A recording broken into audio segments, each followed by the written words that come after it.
Wakati wa habari za Look Up Taarifa. Jina langu ni Pheona Kenga na nisaidia katika meza ya lugha ya ishara.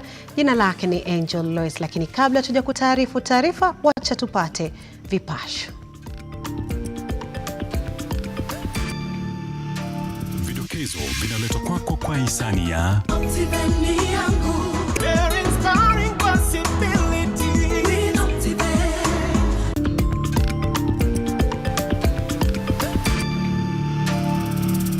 Na kwenye vidokezo, polisi wampiga mshukiwa wa wizi risasi alijaribu kuiba benki akiwa amejihami kwa kisu hapa jijini Nairobi.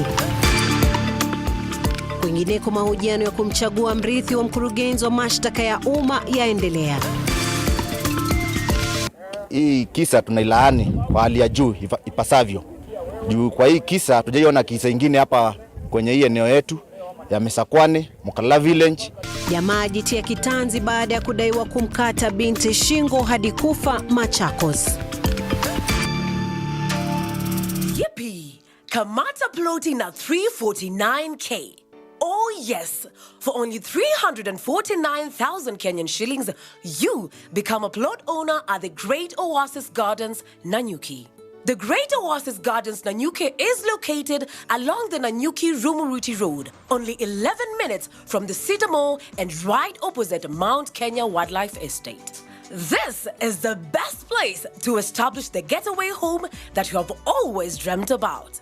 For every 349,000 that you deposit or pay as installment towards any of Optivent's plot of land, you get 10k cash back instantly. Jaza basi twende Nanyuki. Bigger is indeed better.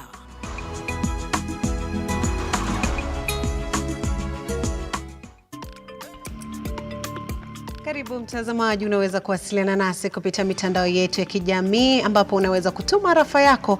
Tutakuwa tunaisoma kadri tunavyoendelea kukupatia taarifa hizi, na kumbuka vile vile taarifa hizi zinapeperushwa kupitia GoTV na Star Times. Maafisa wa polisi leo hii walimpiga risasi mwizi mmoja baada ya kujaribu kuiba pesa zilizokuwa zimeletwa kwenye benki ya Equity eneo la Nairobi West. Inakisiwa kuwa mwizi huyo alimdunga kisu afisa mmoja wa ulinzi na mteja mmoja kabla ya kupatana na kifo chake. Kariuki Ndiwati anatufungulia taarifa zetu. Hali ya taharuki ilishuhudiwa siku ya Jumanne katika benki ya Equity iliyo eneo la Nairobi West. Hii ni baada ya mwanaume mmoja kujaribu kuiba pesa zilizokuwa zimeletwa na kundi la G4S dakika chache tu. Inakisiwa kwamba jamaa huyo mwenye umri wa makamu alimdunga kisu afisa wa ulinzi na pia mteja mmoja kabla ya kuingia ndani ya benki na kuanza kutishia meneja wa benki ya Mpehela.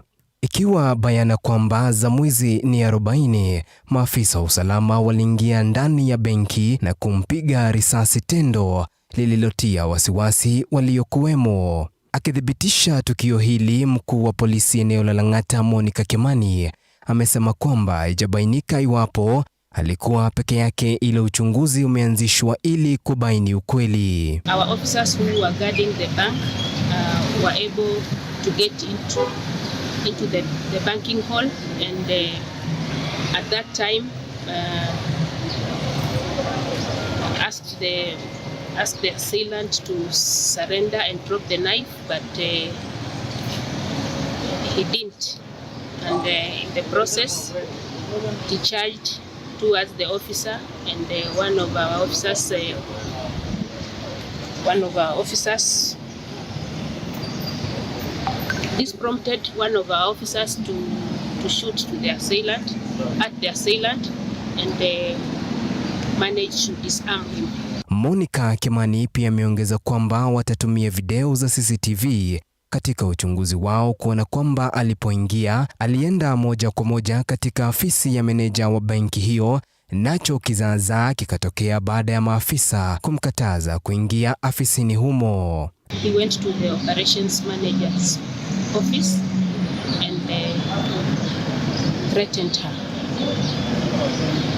but on sensing real danger, she raised her up, and this attracted the officers who were manning the bank.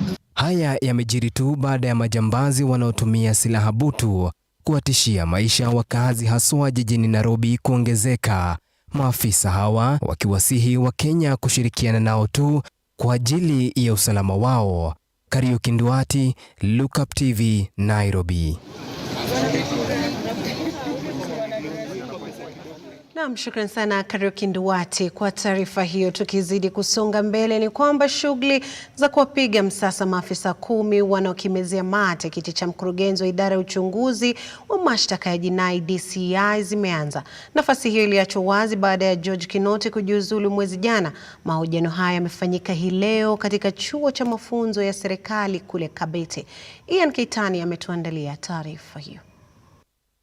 Ya Rais William Ruto kutangaza kujiuzulu kwa mkurugenzi wa idara ya uchunguzi wa makosa ya jinai George Kinoti aliongoza idara hiyo kuanzia mwaka 2018. Takriban maafisa 253 walituma maombi ya kumrithi Kinoti, miongoni mwao wakiwa ni maafisa wa ngazi za juu katika vitengo tofauti vya usalama nchini. Today marks the onset of our interviews to fill the vacant position of the Directorate of Criminal Investigation. It's good to confirm that we did receive 253 applications. At the close of application timeline on the midnight of 6th October 2022, we proceeded to review and peruse over all these applications, and we looked at all the requirements that we asked for, and we shortlisted 10 best candidates. Kama ilivyoashiriwa kwenye katiba, Tume ya Taifa ya Huduma kwa Polisi iliyoorodhesha jumla ya maafisa 10, miongoni mwao wakiwa ni maafisa wa kitengo cha usalama walio na uzoefu wa zaidi miaka 30, waliofika mbele ya tume hiyo leo kujibu maswali tete kutoka kwa tume hiyo. Maafisa hao 10 walifika mbele ya tume hiyo mmoja baada ya mwingine, huku Amin Ibrahim Mohamed ambaye ni mkurugenzi wa kitengo cha masuala ya maafisa wa polisi na aliyekuwa kwanza kufika mbele ya tume hiyo akiwa na imani tosha ya kuwa atateuliwa kama mkuu wa idara ya DCI baada ya kukamilika kwa shughuli hiyo, akielezea malengo yake iwapo atatoa uteuzi huo. My expectation is that I'll be the next DCI. Well, mine is basically to give strategic direction to the directorate, how I should see how I can operationalize the political manifesto from the. Baada ya mahojiano hayo, majina hayo yatawasilishwa kwa Rais William Ruto kwa uteuzi wa ni nani atachukua mikoba yake George Kinoti.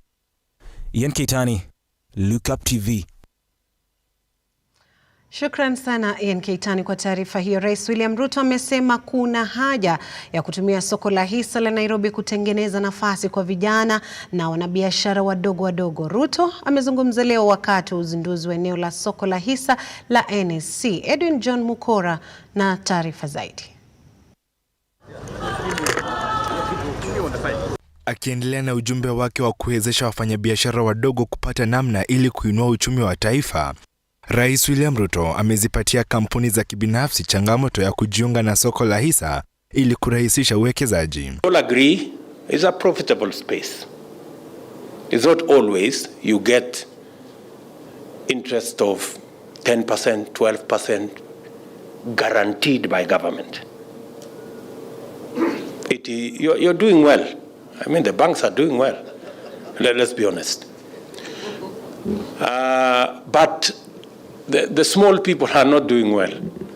You know, they are getting 2%, 1% for the money they save in our banks. I think it's only fair that we begin the journey to even our returns. Let us even the returns. Aidha, Ruto ameongeza kuwa serikali itaendeleza sera za uwekezaji ili kuwezesha kubinafsisha mashirika ya serikali ili kuongeza mapato ya ushuru kwa maendeleo ya taifa. I want to persuade you that the growth of the capital market has to be a shared agenda of my government and the private sector. There is need for both sectors to work together in good faith, develop trust, and make reciprocal contribution to its success. Akiitikia wito wa rais, mwenyekiti wa soko la hisa la Nairobi Kiprono Kitoni amesema kuwa kuna mipango ya kuorodhesha kampuni 5 za kibinafsi kwenye soko hilo la hisa kwenye kipindi cha mwaka moja ujao. Kampuni ya mwisho kuorodheshwa kwenye soko hilo ilifanyika mwaka 2015. Not experienced commensurate robust growth over the last 10 years. In fact, the last few years have been particularly depressing. The situation has decreased domestic and foreign direct investment in our country that is usually channeled through the capital markets. In our view, Kenya, being one of the most promising frontier economies in the world, may soon not have the public capital markets to match the dynamism if the challenge is not adequately addressed. Wakurugenzi wakuu wa kampuni tajika nchini akiwemo Peter Ndego wa kampuni ya mawasiliano ya Safaricom na Peter Mwangi wa benki ya Equity wameeleza manufaa wameyopata kutokana na kampuni zao kuorodheshwa kwenye soko hilo, wakizirai kampuni nyingine kujiunga na soko hilo la hisa. As a corporate and as a technology company, we can work with NSC and the CMA to make it easier. Your Excellency, we are ready to work with the NSC and key partners to educate, to innovate, and to digitize and improve convenience, especially for retail investors and medium-sized businesses who want to raise funding. Equity today has grown. When we rang the bell, the market cap was 4 billion shillings. The balance sheet was 12 billion shillings. Today, the market cap, Your Excellency, is 175 billion and a balance sheet of 1.4 trillion shillings. That is a very complex organization. Edwin John Mukora, Look Up TV. Naam, shukran sana Edwin John Mukora kwa taarifa hiyo. Muungano wa Azimio One Kenya umekashifu hatua ya serikali ya kuondoa makataa ya utumizi wa mbegu ya kisaki almaarufu GMO. Akizungumza mjini Nairobi, kiongozi wa Wiper Kalonzo Musyoka amesema kuwa uamuzi huo wa serikali haukuwahusisha wananchi. Point number 4, I'm now at page 5. I told you there are 6 pages. Science has shown gray areas as far as the safety of consumption of GMOs is concerned. This poses a grave challenge to already emaciated healthcare system in the long term. The dependence of GMOs on toxic herbicides is a threat to human health and the environment. The rush, therefore, to introduce GMO is alarming when the A-board in society, as well as many developed countries, are going organic. In fact, you go to any supermarket in Europe and you want to buy GMO food, the shop owners will tell you this is GMO, this is organic. And the organic food is more expensive than the GMO. This is the reality. We therefore must remain organic and avoid acceleration of food-related diseases such as cancer. Number 6, on such a weighty matter, especially as concerns food and food security, there should have been nationwide discourse through public engagement, education, and participation. The government did not engage in public participation. We shall therefore be progressing this conversation to the National Assembly and to the Senate. We urge our leaders to take this challenge. Na baada ya taarifa hiyo tutakuwa tunazisoma rafa hivi kidogo kabla hatujaenda katika muda wa mapumziko. Duncan Orondo akisema natazama nikiwa Amboseli. Asante kwa taarifa tendeti. Na shukran sana Duncan. Murimi Mushiri akisema shukran sana Fiona, Look Up TV hadi tamati. Na mtazame sisi hadi tamati mwendo wa saa 1 kamili. Daktari Rajab Kienyeji pia naye akisema tuko pamoja, niko locked Look Up TV. Akiweka pia vile vile alama za kufuli. Na shukran sana Daktari Rajab. Na Joshua Kamau pia is watching from Nairobi, Lavington area. Na shukran sana kwa arafa zenu. Zidi kutuma arafa yako mtazamaji, tutakuwa tunaisoma kadri tunavyoendelea kukupatia taarifa hizi. Lakini kwa sasa mimi na mwenzangu Angel Lois tutakuwa tunachukua muda kidogo wa mapumziko kabla kurejea na taarifa zaidi.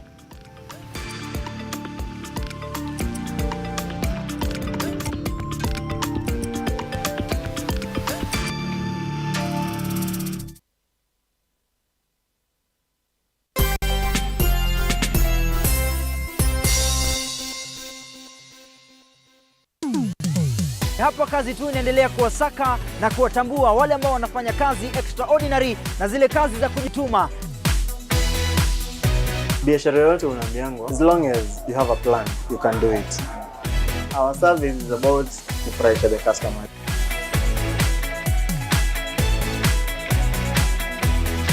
Mpenzi mtazamaji, hii ni Hapa Kazi Tu.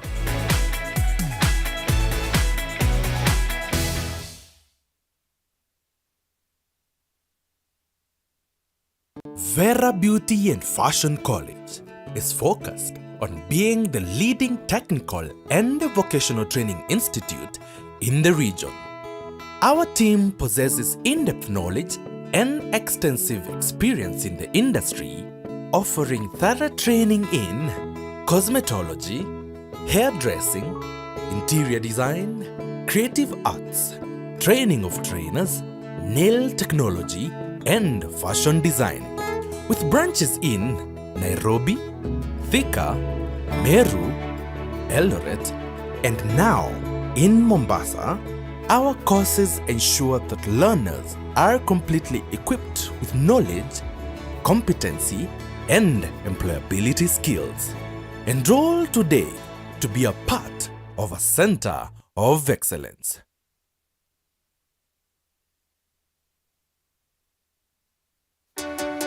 Good to have you join us on Heart to Heart. We bring you stories of people who, despite the pressures they experienced, still trusted God to see them through. The seeds that was sown in me helped me navigate and overcome that period of my life. New testimonies, new insights, and even better revelation of the good things God has in store for us. There is always a blessing waiting for someone in every episode.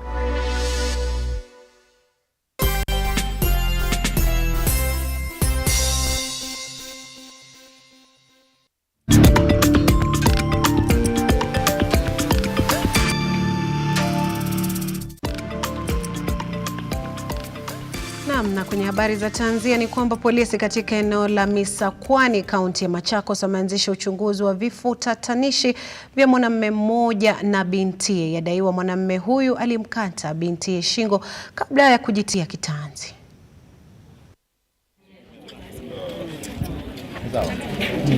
Nyuso za wakazi wa Misakwani zilijawa na mchanganyiko wa woga, hasira na mshangao baada ya mwanaume na mwanawe kupatikana wamepoteza maisha yao Machakos.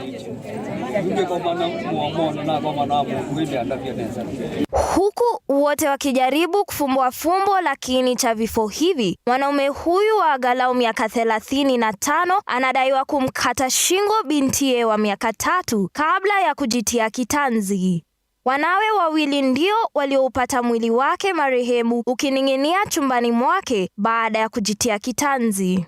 Asubuhi ya leo tumeamuka kwa habari za huzuni kwenye kijiji. Mwanaume mmoja wa rika katikati ameua mtoto wake wa msichana wa miaka 2 ama 3 na yeye kujinyonga. Na hii kisa tunailaani kwa hali ya juu ipasavyo. Juu kwa hii kisa tujaiona kisa ingine hapa kwenye hii eneo yetu ya Misakwani. Chifu wa eneo hili Christine Mwelu alihakiki kuwa polisi wameanza uchunguzi ili kutatua utata wa vifo vya mwana na babake. Wamefika kwa scene na wameanza uchunguzi kuhusiana na hiyo kifo ya huyo mzee na huyo mtoto. Mutheundalana, Look Up TV. Naam, taarifa hiyo ya Mutheundalana. Ni hivi tu majuzi tumekuwa tukisherekea siku ya afya kiakili duniani. Hivyo basi kama ukipata mtu wako na shida ya matatizo ya kiakili, ni heri aweze kupata usaidizi mapema iwezekanavyo, lakini kwa sasa tunaona kwamba uhayawani umewatoka wanyama na kuwaingia binadamu. Wakazi wa maeneo kadhaa kaunti ya Kiambu wanaishi kwa hofu kutokana na mtetemeko wa ardhi ambao umeshuhudiwa siku 3 mtawalia. Wakazi hao sasa wanaitaka idara husika serikalini kuingilia kati kwa haraka ili kubaini kina cha mtetemeko huo. Maeneo tofauti katika kaunti ya Kiambu yameshuhudia mtetemeko wa ardhi, huku wakazi wa maeneo hayo wakiashiria wasiwasi wao, kwani mtetemeko huo umeshuhudiwa kwa siku 3 mfululizo. Mchungaji Mungai na mimi ni mkaazi wa hapa katika mji wa Limuru. Katika mji huu kuna wasiwasi kwa sababu ya tetemeko la ardhi ambalo lilitendeka jana usiku, na haikuwa tu jana, imekuwa ikifanyika kwa siku kadhaa na ni kama inaenda ikiongezeka. Ukiangalia kama siku ya kwanza haikuwa kubwa, sasa tena juzi ikaja, lakini ya jana ilikuwa kubwa kwa sababu ya kwanza watu wa nyumba ya ghorofa ndio walisikia. Watu wa nyumba za chini hawakusikia. Lakini sasa ya jana kila mtu aliweza kuisikia. Wengi wa wakazi hawa wameeleza jinsi walivyohisi mtetemeko huo siku ya kwanza, huku wakishindwa kutambua kilichokuwa kikitendeka. Jumamosi saa 12 za jioni nilisikia mtetemeko wa ardhi kiasi, na sikufikiria kwamba ulikuwa mtetemeko wa ardhi. Nikafikiria ya kwamba ni labda gari imepita pale ikatingiza nyumba, lakini baadaye nikaona watu wameandika kwenye mitandao ya kijamii ya kwamba wamepata kusikia mtetemeko wa ardhi hapa eneo la Limuru na vitongoji ambazo zimezunguka. Wakazi hao wameitaka idara husika serikalini kuingilia kati ili kubaini haswa kiini cha mtetemeko huo, kwani wanaishi kwa hofu. Na wasiwasi tulionao ni hatujaambiwa, hakuna mtu yote amejitokeza kwa kaunti ama kwa serikali kuweza kuelezea Wakenya hii tetemeko ni ya lini na ni ya nini na inatokea wapi.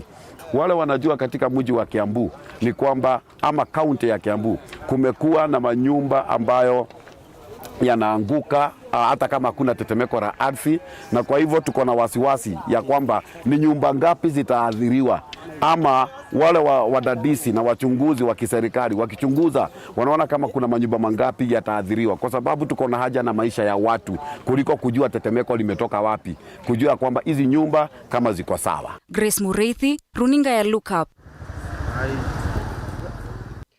Shukran sana Grace Mureithi kwa taarifa hiyo. Mahojiano ya kuwatafuta makatibu wakuu utaanza hapo kesho. Mahojiano hayo yanatarajiwa kuchukua muda wa siku 10 kuanzia kesho. Kufikia sasa tume ya utumishi wa umma ina jumla ya orodha ya watu 585 ambao wanatarajiwa kufanyiwa mahojiano hayo. Shadrack Kareria ametuandalia taarifa hiyo. Takriban watu 585 wanaotafuta ajira ya ukatibu wanatarajiwa kujibwaga kwenye kinyang'anyiro kitakachochukua siku 10 kuanzia hapo kesho. Aidha, idadi hiyo inatarajiwa kupungua pindi siku zinavyosonga kutokana na mchujo utakaofanyika kati ya siku 10 zijazo. Awali, idadi ya watu waliojisajili kushiriki katika kinyang'anyiro hicho ilikuwa watu 9154. Kati ya watu mashuhuri wanaotarajiwa kumenyana katika shughuli hiyo ni ikiwemo aliyekuwa mbunge wa Lang'ata Nixon Korir, aliyekuwa mbunge wa Kiminini Chris Wamalwa, aliyekuwa gavana wa Narok Samuel Tunai, katibu mwandamizi katika wizara ya afya Masi Mwangangi, pamoja na kamishna wa IEBC Boya Mulu, miongoni mwa wengine. Serikali ya Kenya Kwanza inanawia kuwa na makatibu wakuu 50 ambao majukumu yao yatakuwa kuwasaidia mawaziri kutekeleza utendakazi wao. Shadrack Kareria, Look Up TV. Washikadau wa afya wanasema kuwa ipo haja ya kuwekeza zaidi katika sekta ya afya ili kuangazia afya ya kiakili, hasa wakati huu ambapo wengi wana msongo wa mawazo. Haya yamebainika huku taifa linapojiunga na mataifa mengine kuadhimisha siku ya magonjwa ya afya ya kiakili ulimwenguni. Taifa likijiunga na mataifa mengine kuadhimisha siku ya magonjwa ya afya ya akili ulimwenguni, imebainika kuwa ipo haja ya dharura kuwekeza kimsingi swala la afya ya akili kwa kuhakikisha huduma zinazoshughulikia masuala hayo yamepewa kipaumbele na kupatikana kwa urahisi katika jamii. Katika hafla ya mwaka huu iliyoandaliwa mjini Kisumu katika jela la Kodiaga, Douglas Otieno, mkurugenzi katika shirika la vijana la Tinada, amesisitiza kuwa hakika swala la afya ya akili linahitajika kudhibitiwa katika jamii ikiwa mikakati kabambe ya afya itazingatiwa ili kukimu wanajamii. We understand that there's a national mental health policy that need to be implemented, and one thing that we are saying that the county government need and must ensure that they allocate enough resources for mental health, and we need to have number of human resource personnel within the Kisumu County. Above all, mental health must be integrated into primary health care to ensure that we implement this program at the community level. The community need mental health at that level, but above all, government must put proper systems and structures to ensure that the primary health care is implemented. Hata hivyo, mkurugenzi huyo ameirai serikali kuu pamoja na ile ya kaunti kuimarisha sekta ya afya kwa kuwekeza na kutenga fedha zaidi ili kuhakikisha waathiriwa magonjwa ya akili miongoni mwa jamii wanafikiwa na kusaidiwa vilivyo. Naye waziri mshikilizi wa afya kaunti ya Kisumu Dr. Gregory Ganda amepigia upato uzinduzi wa mradi huu akitaja kuwa utasaidia pakubwa kuimarisha vitengo vya afya ya akili, hali kadhalika kuzuia visa vya dhuluma za kijinsia ukanda wa Nyanza na pembe zote za magharibi. Today we were launching a program here at the Kenya prisons in the regional office in Kodiaga prisons. That is a program that is going to look at mental health using a multi-sectoral approach. So it's a two-pronged thing, celebrating it with the rest of the world, but also launching a program here in Kisumu in terms of starting first of all with the primary health care and building the capacity and institutions that will help us to be able to deliver the mental health package to the people of Kisumu in terms of preventive and promotive. Kwa upande wake, Mike Wanjengu, afisa wa mipango katika shirika la vijana la Tinada, anasema kuwa ipo haja ya serikali kupitia kwa wawezeshaji wa afya wa kujitolea pamoja na mashirika ya kijamii kunakili data ya waathiriwa ili kusaidia kueneza umuhimu wa afya akili miongoni mwa jamii. Tinada, we came into the mental health field, and one of the things that we found was a big gap was the lack of data. And so we embarked on collecting data. We did a research in 2019, which informed our current project, which is called Imarisha Mental Health Integrated Initiative. And basically, this project aims at achieving 3 objectives. And the first objective is about creating, giving information or improving the levels of knowledge and information about mental health in the communities. The second one is about ensuring that there is access to health care for persons who have mental health conditions and psychosocial disabilities. And the third one is ensuring that there are systems and structures set up in the county government of Kisumu to be able to support mental health programming. We need to take more steps to actually put all the words into action. And I think, as Mike was saying, a few items which we need to do is like we need to continue collecting data, because all the data we currently have are from the hospital system, from the institutionalized system, and really this is only representing a small minority of our patients. The majority of our patients are actually in the communities, in schools, in the prison system, as we learned today and as we already knew. But we really need to collect the data, and I think the community health volunteers and the community health extension workers in Kenya will assist us here very nicely. Daniel Dembede, Look Up TV, kaunti ya Kisumu.